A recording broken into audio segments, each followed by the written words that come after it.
भगवद गीता का पहला श्लोक एवं उसका अर्थ।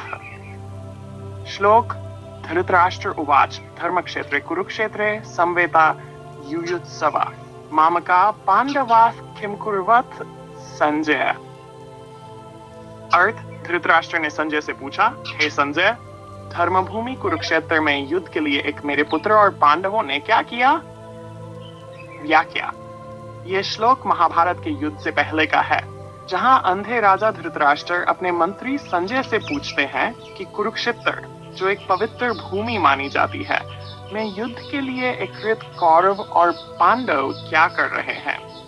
धृतराष्ट्र को भय है कि धर्म क्षेत्र पवित्र भूमि में कहीं पांडवों को कोई आध्यात्मिक बल न मिल जाए और उनके पुत्रों कौरवों की हार न हो जाए।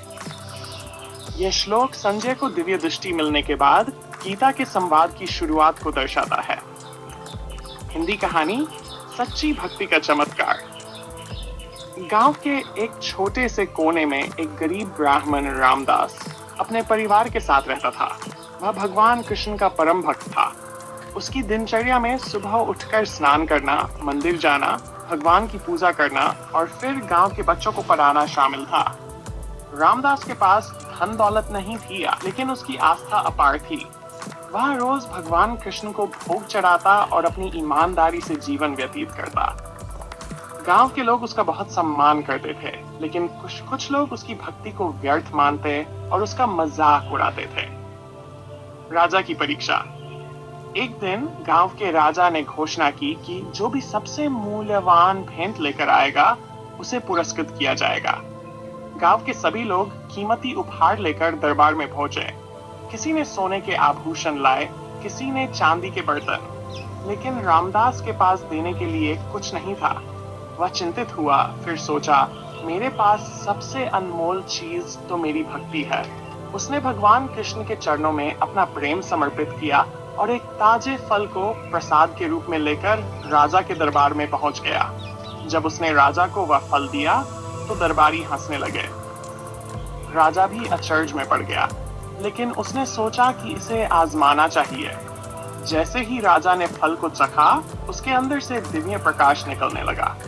राजा को एहसास हुआ कि यह कोई साधारण फल नहीं, बल्कि सच्ची भक्ति का प्रतीक था। भगवान का चमत्कार। राजा ने रामदास से पूछा, तुमने यह फल कहां से पाया? रामदास ने उत्तर दिया, यह भगवान कृष्ण को अर्पित किया हुआ प्रसाद है। मैंने इसे प्रेम से चढ़ाया था और वही प्रेम इसमें समाया है। राजा यह सुनकर बहुत प्रभावित हुआ और उसने रामदास को पुरस्कृत किया। साथ ही पूरे राज्य में यह घोषणा की कि भक्ति से बड़ा कोई धन नहीं। इसके बाद गांव के लोग भी रामदास की भक्ति से प्रेरित होकर भगवान कृष्ण की पूजा करने लगे। सीख। यह कहानी हमें सिखाती है कि सच्ची भक्ति और प्रेम से बढ़कर कोई धन नहीं होता।